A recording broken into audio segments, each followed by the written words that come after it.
Natatakot ka ba sa pananakop ng US sa bansa mo? Hindi. Hinihintay namin sila. Sinabi niya yon dahil alam niya ang bitag na pinasok ng kanyang bansa. Noong Marso 18, 2026 bandang alas 2 ng hapon, inatake ng mga jet ng Israel ang pinakamahinang bahagi ng Iran. 2 refinery ang napatigil. Mga 100 hanggang 100 at 40 milyong kubiko metro ng gas ang tumigil sa pagdaloy araw-araw. Pinalala ng pag-atake ang brownout at mas pinaluba ang kakulangan ng kuryente sa bansang umaasa sa gas. Sa gitna ng pag-atake, dapat bigyang kredito ang ahente ng Israel na malalim nang nakapasok sa Iran sa tagumpay nito. Hindi ito Amerika espya o makabagong teknolohiya. Ito ang sumpa ng Iran, isang mabagal na lason na unti-unting sumisira rito sa loob ng mga dekada. Ngayon, tingnan mo, wala akong pakialam kung subukan ng YouTube na pigilan ang video na ito dahil ayaw nila ng mga paksang may kinalaman sa digmaan. Ibubunya ko pa rin ang katotohanan, pero pwede mong pilitin ng YouTube na maging patas sa pamamagitan ng pag-like sa video na ito. Salamat. Sa lawak na 1.6 milyong kilometro kwadrado ang Iran, ay halos kasing laki ng pinagsamang UK, Pransya, Espanya at Alemanya. At gayon pa man, karamihan sa lupang iyon ay napapadiran ng mismong kalikasan. Ang estrukturang ito at tinatawag ng mga heograpo na palanggana ng kabundukan ang dahilan kung bakit may ulan o tagtuyot, sumusulong o humihinto ang hukbo, at umuunlad o natutuyo ang mga lungsod. Ngunit ang parehong puwersa na, iyon ang naging matinding kaaway ng Iran at pinakamalaking bentahe ng Israel. Hindi ko ito salita, nakasulat ito sa kasaysayan. Ang Tehran North Freeway ay kailangan ng 137 lagusan para makatawid sa Albos. Noong 1997, nagsimulang maghukay ang dayuhang kontratista. Halos 2 dekada silang nagtrabaho, pero wala pang isang kapat ng proyekto ang natapos nang umalis sila. Nang namahala ang mga kumpanyang Iranian, nakaharap sila ng fault zone, pagbaha, methane gas, at sobrang siksik na bato na literal na lumamon sa mga makinang pambutas ng tunnel. Kaya kinailangan nilang maghukay ng magkakahiwalay na bypass tunnel para mahila palabas ang kagamitan at magsimulang muli. Ang pagkabigo ng proyekto ay hindi kasalanan ng kontratista o mga kumpanyang Iranian, kundi ng sumpa ng heograpiya ng Iran. Ang Iran ay hinubog ng malalaking hanay ng bundok na pumapalibot sa mataas na loobang, binubuo ng mga talampas, disyerto at mga kapatagang asin. Halos buong bansa ay mahigit 1,500 metro ang taas, kaya kakaunti ang patag na lupa maliban sa 2 makitid na bahagi sa Dagat Caspian, Hilaga, at Khuzestan Plain, Timog Kanluran. Ang heograpiya ng Iran ang pinakamalakas na panangga at pinakamatinding kaaway nito, na napansin lang ng mga tao matapos ang kasalukuyang labanan.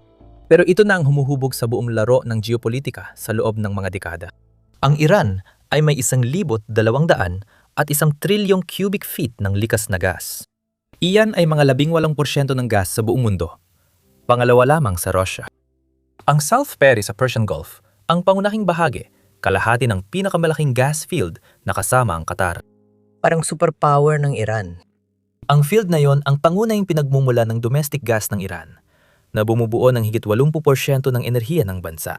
Ito rin ang pinagmumula ng 85 hanggang 86% ng kuryente nila. Hindi lang ito ina-export ng Iran, kundi dito rin sila umaasa sa bansa. At yon ang kanilang pinakamalaking kahinaan. Noong Marso 18, 2,026 nilusob ng mga jet ng Israel ang mga processing plant, storage tank, pipeline, petrochemical complex at 2 refinery sa Asaluye, Basher Province. Sinabihan ng Israel ang Washington bago ang operasyon, inaprubahan ito ni Trump at hindi nakialam ang mga puwersang Amerikano. Nakontrol din ang sunog sa lugar at walang agarang naiulat na nasawi. Agarang naramdaman at malaki ang pinsala sa enerhiya ng Iran. 2 refinery ang nasira. Tumigil ang daloy ng 100 at 40 milyong kubikong metro ng gas kada araw. Dahil sa mga parusa sa export, wala nang mapupuntahan ng mga ito. Sa loob ng Iran, agad ang naging epekto. Lumala ang mga brownout at lalong nagkaroon ng kakulangan sa kuryente sa isang bansang umaasa sa gas. Akala mo kalamangan sa himpapawid ng Israel ang dahilan, pero sa totoo, masalimuot at mabagsik na heograpiya ng Iran ang totoong salik.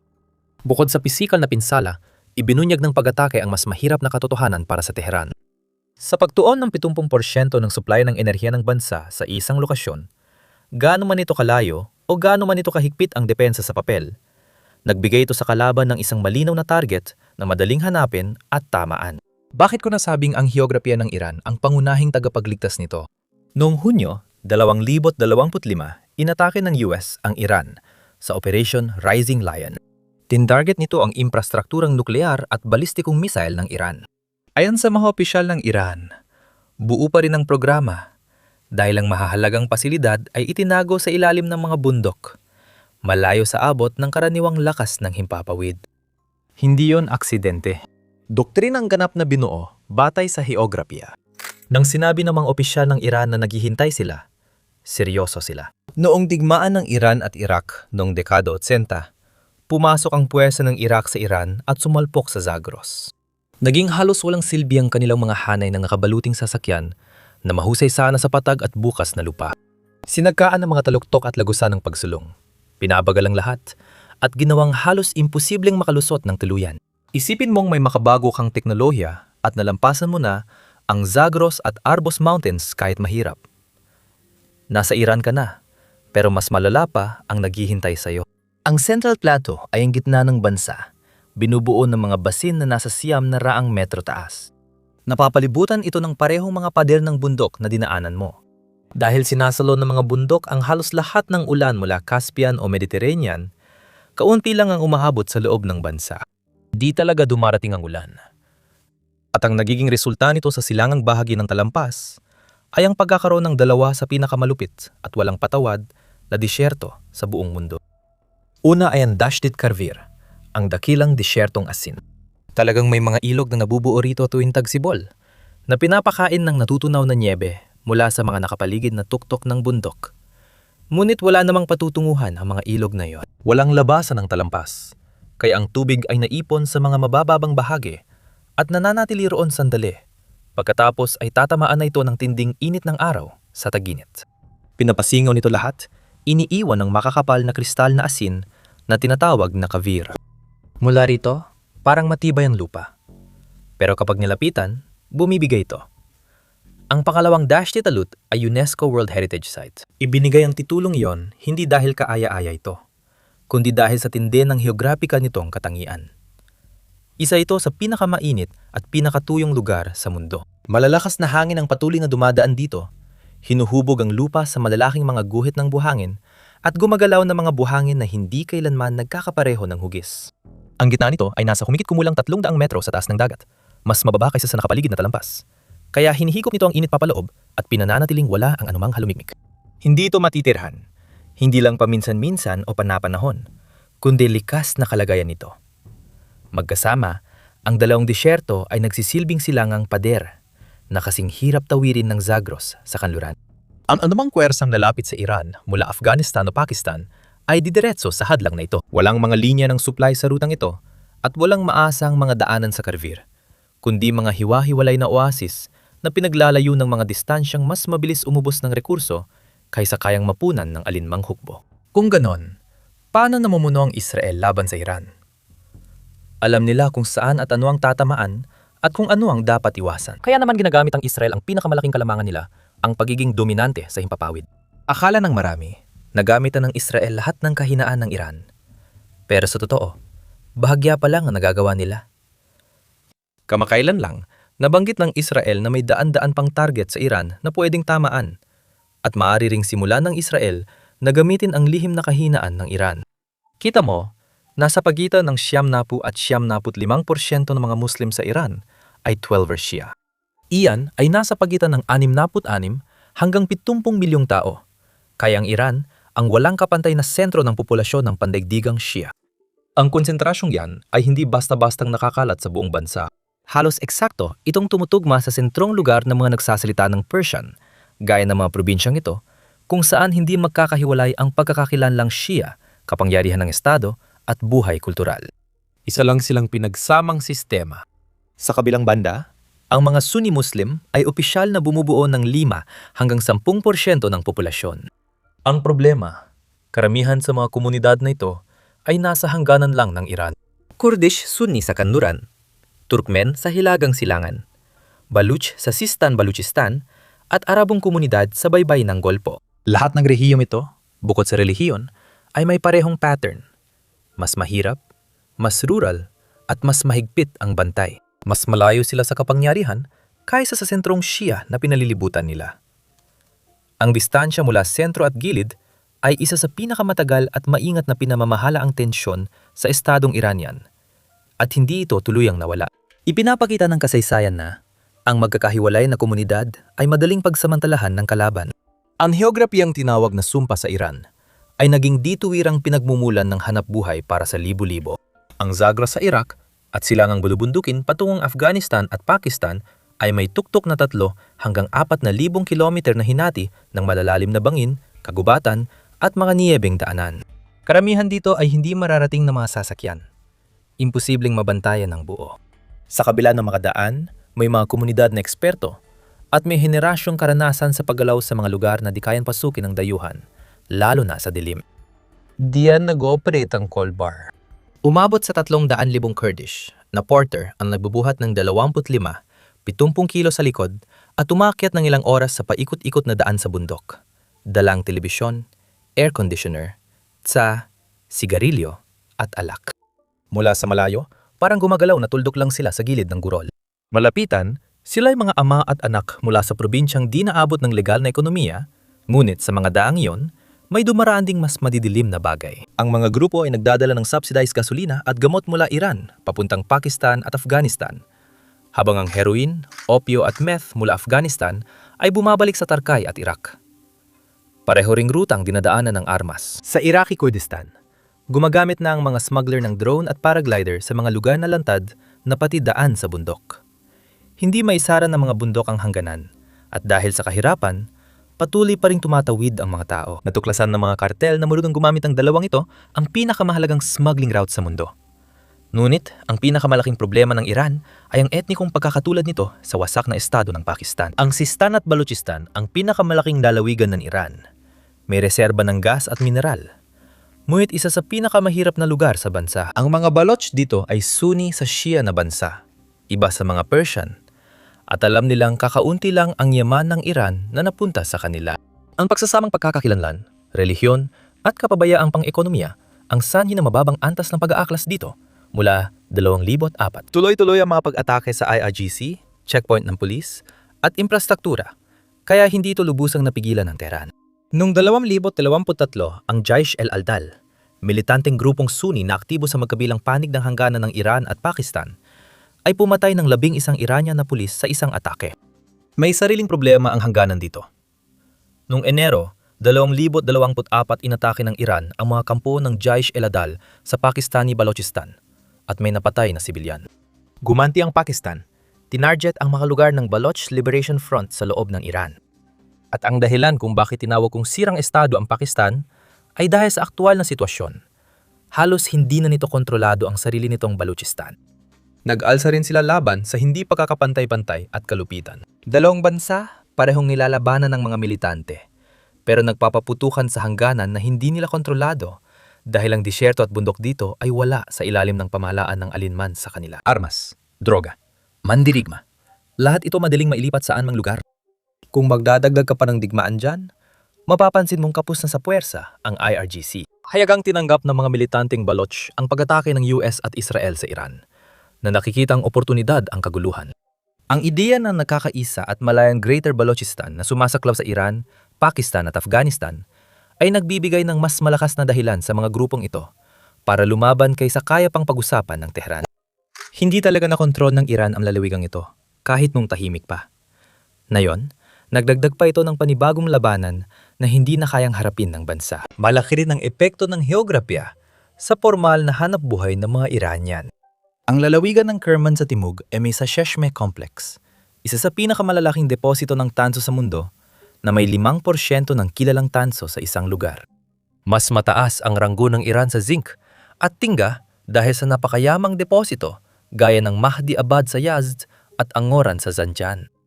Ang iron ore ay laganap sa gitnang talampas, at ang Khorasan ang may pinakamaraming aktibong minahan. Kamakailan, natukoy ang mahahalagang deposito ng lithium at titanium.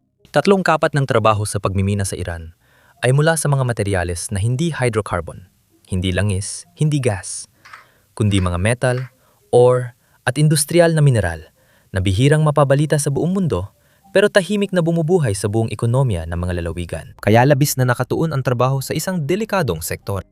Kaya ng Iran harapin ito, pero hindi ang inilabas ng pinakamalaking kaaway nila. Isang katlo lang ng lupa sa Iran ang pwedeng sakahan. Pero 12% lang ang talagang ginagamit. Mas mababa pa sa isang katlo ng mga nililinang na lupa ang nadidiligan. Ang natitira ay pagsasakang lubos na umaasa sa ulan. Sa bansang 80% ng lupa ay tuyo o semi-tuyo. Ayon sa satellite data, 68% ng Iran ay may mataas hanggang napakataas na tsansa maging disyerto. Sa mga lugar na may matinding irigasyon, labis nitong hinihigop ang tubig sa lupa, kaya tumataas ang alat ng lupa at tubig sa gitna ng bansa. Tahimik nitong sinisira ang natitirang yaman ng lupa. Bakit pa natin tatalakay ng pagsasaka at irigasyon kung kulang na nga ang inuming tubig para sa mga Iranian? Kamakailan, naging balita ang krisis sa tubig ng Iran. Pero ngayon, digmaan na ang pinag-uusapan. Baka nakalimot ang mundo, pero hindi ang kalikasan. Sa katunayan, lalo lang itong lumalala. Ang karon lang ang ilog sa bansa na nadadaanan ng bangka. Ito ay may habang 516 milya. At kahit ganon, mga 112 milya lang mula Karamshar hanggang Abbas ang talagang maaring daanan ng mga bangka. May mga ilog na Karke, Dez at Jerahi.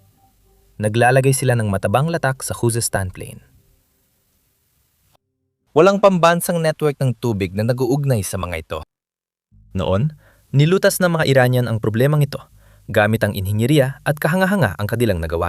Ang kanat, mga hinukay gamit ang kamay ng mga tunnels sa ilalim ng lupa na gumagamit ng gravity para magdala ng tubig mula sa mataas na pinagmumulan at dalhin ito sa mga tuyong kapatagan papunta sa mga lugar kung saan talaga nakatira ang mga tao. Tinatayang may 70,000 na mga estrukturang ito sa buong Iran na may pinagsamang haba na 200 at 50,000 milya. Itinayo ang mga ito ng mano-mano sa loob ng maraming siglo, walang modernong kagamitan. Mabilis nang nawawala ang malikhaing konserbasyon, kaya tinatawag na ng mga eksperto itong water bankruptcy o pagkabangkarote sa tubig, hindi lang simpleng kakulangan. Sa pagitan ng 2003 at 2019 lamang, tinatayang 200 at 11 kubiko kilometro ng kabuuang imbakan ng tubig ng Iran ang nawala.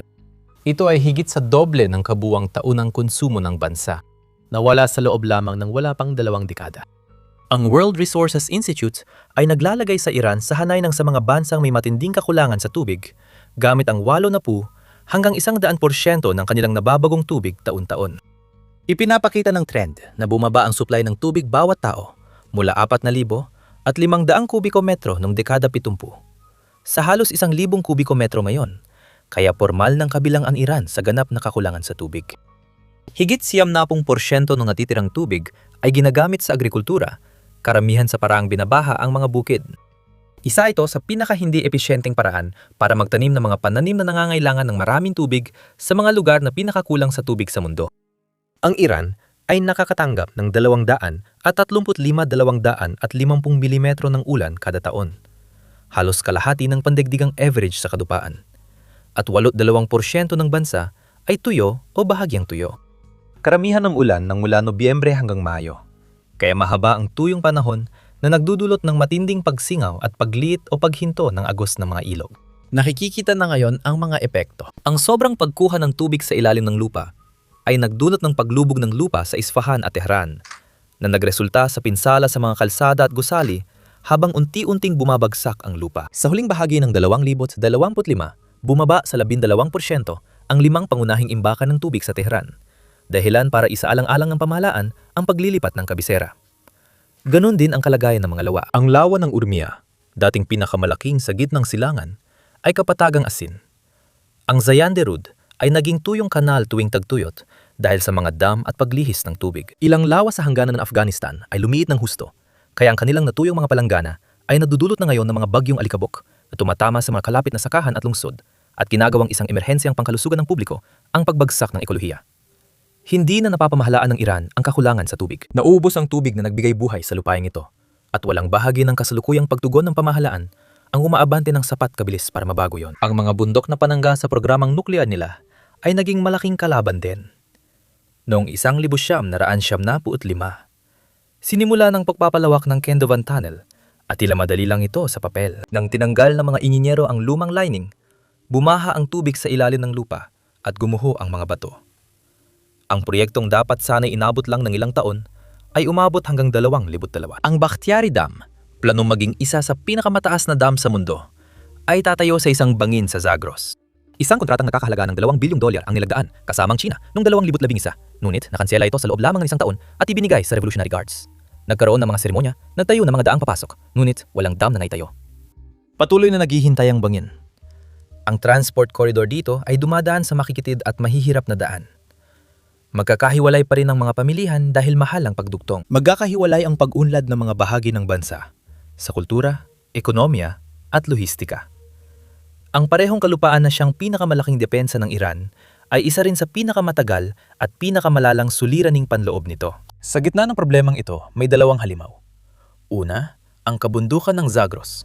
Hindi lang ito simpleng hanay ng bundok na pwede mong tawirin at kalimutan. Isa itong walang humpay, na sunod-sunod na mga hanay ng bundok na magkakatabi at magkakasunod.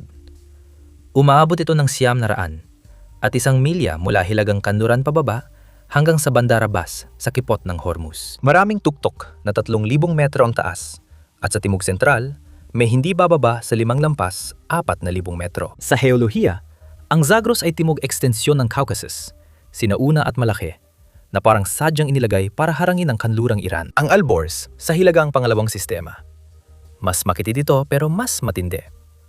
Karaniwang 3,000 metro ang mga tuktok at diretso itong bumabagsak sa Dagat Caspian. Bumabagsak ito ng sobrang talim, kaya ang baybaying bahagi na naipit sa pagitan ng mga bundok at ng tubig ay, sa karamihan ng lugar, nasa pagitan lamang ng 10 hanggang 70 kilometro ang lapad. At higit sa lahat ay ang bundok Damavand, isang natutulog na bulkan na may taas na 5,600 at 10 metro. Ito ang pinakamataas na punto sa Iran at pangalawa sa Eurasia sa kanluran ng Hindu Kush. Ang Alborz ay nasa heolohiyang daan-daang milyong taon ng edad. Devonian na batong buhangin, Jurassic na shale na may ugat ng uling, at makakapal na mga berdeng tuff at lava ng bulkan, mga batong nabuo noong marahas na pagbabago sa bahaging ito ng mundo. Itong dalawang sistema ng bundok, hindi lang nila pinipigilan ang mga kaaway na makapasok. Pinipigilan din nila ang mga rehiyon ng Iran na lubusang magkaugnay sa isa't isa. Inilaan ng Iran ang pinakamalaki at pinakamahal nitong proyektong inhenyeriya para sa mga bundok na ito. At sa bawat pagkakataon, ang mga bundok pa rin ang nagwawagi. Karamihan sa heograpiya ng Iran ay mahirap, pero ang pinakamalaking lakas nito ay nasa silangang bahagi. Sa silangang dulo ng 100 at 100 at 20 milyang timog baybayin, naroon ang isang bagay na mahalaga sa estratehiya. Ang kipot ng Hormuz. Ang 100 at 67 kilometrong daanan ng tubig na ito ay kumikipot hanggang 21 hanggang 24 na milyang pandagat sa pinakamakitid. At ang mga rutang dinaraanan ng mga barko sa loob nito ay ilang milya lang ang lapad. Doon dumadaan ang 20% ng supply ng langis sa mundo. 20 milyong bariles kada araw, pati malaking LNG at petrochemical. Lahat ng tanker mula Golpo ng Persya ay dumadaan dito. Iran ay nasa hilagang baybayin nito. Sa 8 pangunahing isla sa kipot, kontrolado ng Iran ang 7, kabilang ang Abu Musa at Greater and Lesser Tans na malapit sa mga ruta ng tanker. Matindi ang militarisasyon at inaangkin din ng UAE. Pinagsama sa mga base ng hukbong dagat sa Bandar Abbas, Bushehr at Chabahar, kontrolado ng Tehran ang lahat para bantaan o protektahan ang trapiko sa kipot ayon sa gusto nito. Noong Hunyo 2025, nagpadala ang Iran ng dual-use drones gamit ang Smart Control Doctrine para targetin ang mga partikular na target at hayaang makadaan ng neutral na trapiko. Nagresulta ito sa 20% pagbaba ng global supply ng langis at 50 hanggang 100% pagtaas sa maritime insurance premium. Pagsapit ng 2026, mahigit 1,600 at 50 nasasakyang pandagat ang nakaranas ng pagkaantala sa GPS at AIS sa loob ng kipot. Sapat ito para gawing araw-araw na panganib ang karaniwang komersyal na paglalayag. Dahil ilang milya lang ang lapad ng mga rutang pandagat nila, kahit kaunting mina o elektronikong sagabal ay pwede na makaapekto ng malaki sa pandaigdigang pamilihan ng enerhiya. Ang pinakamahalagang isla ay ang Lifeline Island, na opisyal na tinatawag na Isla ng Karg. Maliit itong koral na isla, 21 milya mula sa baybayin, na dinadaanan ng halos lahat ng iniluluwas na langis ng Iran. Noong labanan ng 2025 agad, Itong target ang atake ng US dahil sa isang simpleng dahilan. Ang may kontrol sa Karg ay siya ring may hawak sa kita ng pamahalaan ng Iran. Ang Bandar Abbas ay nasa Hormuz Bay, tapos ng mga isla ng Kashim, Larak at Hormuz. Dito dumadaan ang karamihan ng container traffic ng Iran at konektado ito sa Tehran sa kalsada at riles. Dahil mababaw ang tubig, kailangan mag-unload ng malalaking barko sa UAE ports at ilipat ang kargo sa mas maliit na bangka. Ang Chabahar, na nasa silangan ng Gulf of Oman, ay ganap na nasa labas ng kipot at may direktang malalim na daan ng tubig papunta sa Indian Ocean. Ito lang ang tanging daungan ng Iran na ganito. Kaya ginagawa itong koridor ng Tehran papuntang Afghanistan at Central Asia. Tama ang geografiya. Pero nasa liblib na probinsya ng Iran ang Chabahar. Kung walang seryosong pamumuhunan sa infrastruktura sa loob ng bansa, mananatili lang sa papel ang kalamangan nito. Lahat ng bansa ay gumagawa ng kalsada at riles. Pero sa Iran, ito'y higit pa sa inhinyeriya. Isang laban ito sa kalikasan. Tingnan ang Trans-Iranian Railway. Binuksan noong 1900 at 39 isa pa rin ito sa mga pinakamapang-ahas na proyektong pang-infrastruktura na naitayo kailanman. Para matawid ang Zagros, gumawa ang mga inhinyero ng 126 na lagusan sa ilan sa pinakamatanda at pinakasiksik na bato sa mundo. Para matawid ang 2,220 metrong tawiran sa bundok sa pagitan ng Tehran at Caspian, tinaasan ang gradient sa 2.8%. Kaya mabagal pa rin ang tren sa matarik na bahagi na inabot ng dekada at malaking sakripisyo bago nabuo. Noong 1939 yun, hindi pa rin nagbago ang mga hamon. Ang pinakamahalagang proyekto ngayon ay ang Tehran-Shomal Freeway, 70, 5 milya na nag-uugnay sa kabisera papuntang Chalus sa dagat Caspian. Sa ibang bansa, simpleng highway lang ito. Pero dito, kailangan ng mahigit 30 magkapares na lagusan kabilang ang mahahalagang Arbors Tunnel na 6,000 at 400 metro sa gitna ng Arbors Range. Sa loob ng bundok na yon, sabay-sabay na hinarap ng mga ininyero ang lahat. Bato sa ilalim ng 850 metro na nakapatong na mga bato at lupa. Sobrang presyon na, ang masa ng bato ay aktibong tumutulak papasok laban sa mga pader ng tunnel. Metano at hydrogen sulfide ang nag-aatas sa manggagawa na gumamit ng pressurized air para makahinga. May baharing tubig mula sa karstic voids na umaabot sa 800 litro kada segundo at dapat lampasan yon. Ang Candavan Fault Zone na may ilang kilometrong patayong galaw ay humahadlang sa tunnel boring machines at ginagawang mahirap ang bawat metrong abante. Ganyan talagang itsura ng pagkonekta ng Tehran sa sarili nitong baybayin. At ang pinagsama-samang gastos ng lahat ng ito ay makikita sa isang numero. Umabot sa $20 bilyong kada taon ang gastos sa mga aksidente sa kalsada sa Iran, katumbas ng 7% ng GDP, at mas mataas pa sa pambansang budget sa kalusugan. Hindi dahil sa pagmamaneho ng mga Iranian, kundi dahil mahirap mapanatiling ligtas ang infrastruktura sa ganitong laki at kalupaan, kaya laging problema ito sa pananalapi. Malaki ang inilaan ng Iran para sa lagusan, riles at highway. Kinain ng bundok lahat yon at lumalaki pa gastos. Hindi lang yan nangyari minsan. Sa Hilaga, may 400 at 4 na milyang kahabaan sa tabi ng dagat Caspian. Ang mga bundok ng Arbors ay malapit sa tubig, kaya sa ilang lugar, 6.21 milya na lang ang pagitan ng tuktok at baybayin. Makitid at limitado ito. Ngunit isa ito sa kakaunting lugar sa Iran na likas na mahalumigmig at mataba ang lupa. Bihirang eksepsyon sa bansang kilala sa tagtuyot, pero sa timog, nag-iiba ang anyo. Ang lupa ay bumababa mula sa 600 metrong talampas, dumadaan sa 1,800 metrong dalistis, papunta sa makitid na baybaying kapatagan sa Persian Gulf at Gulf of Oman. Mababatong bangin, patse-patseng mababang lupa, at ilang patag sa pagitan ng bundok at tubig.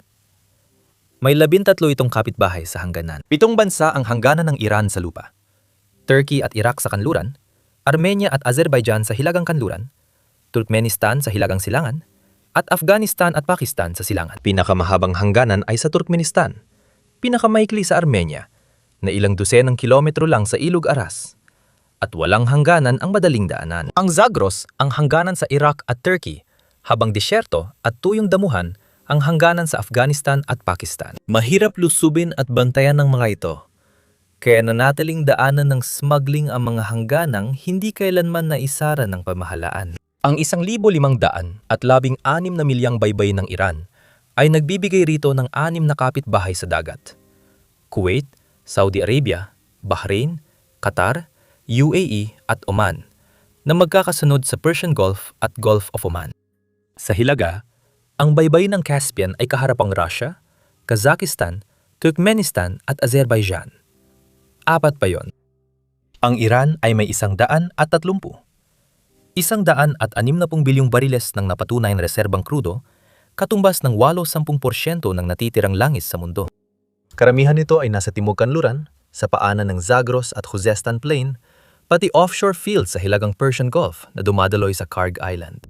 At ang mga pipeline mula sa mga larangan ng langis papunta sa mga refinery sa Abadan, Isfahan, Tehran at Tabriz ay nagsisilbing sirkulasyon ng ekonomiya, dumadaloy sa ilalim ng mga bundok na siyang humubog sa bansang ito. Ang heograpiya ng Iran ang pinakamakapangyarihang bagay tungkol sa bansang ito. Ito rin ang pinakamabigat na pasa nito.